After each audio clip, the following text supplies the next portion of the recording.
सांगोला तालुक्यातील घेरडी ग्रामपंचायतीत झालेल्या भ्रष्टाचाराची सखोल चौकशी करून संबंधित सर्व अधिकाऱ्यांवर कारवाई व्हावी यासाठी जिल्हा परिषदचे माजी कृषी सभापती अनिल मोटे यांनी आपल्या कार्यकर्त्यांसह आमरण उपोषणाला बसलेले आहेत। यापूर्वी त्यांनी वेळोवेळी प्रशासनाला घेरडी ग्रामपंचायत भ्रष्टाचाराविषयी निवेदन देऊन देखील कोणतीच कारवाई न झाल्याने सध्या ते पूनम गेट जवळ आपल्या कार्यकर्त्यांसह आमरण उपोषणाला बसलेले आहेत।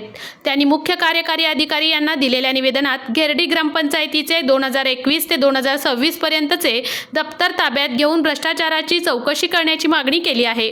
यावेळी घेरडी गावचे माजी सरपंच दिलीप मोटे, विजय मेटकरी, सोहेल शेख, सचिन ननवरे, अंकुश मोटे यांचीही उपस्थिती होती। नमस्कार, मी अनिल तानाजी मोटे, माजी जिल्हा परिषद सभापती।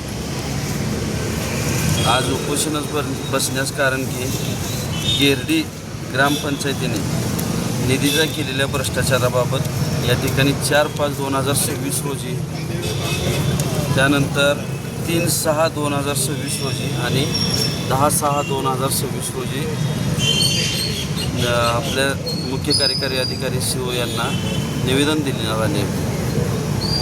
तरीही त्यावरती कुठल्याही प्रकारची चौकशी होत नाही।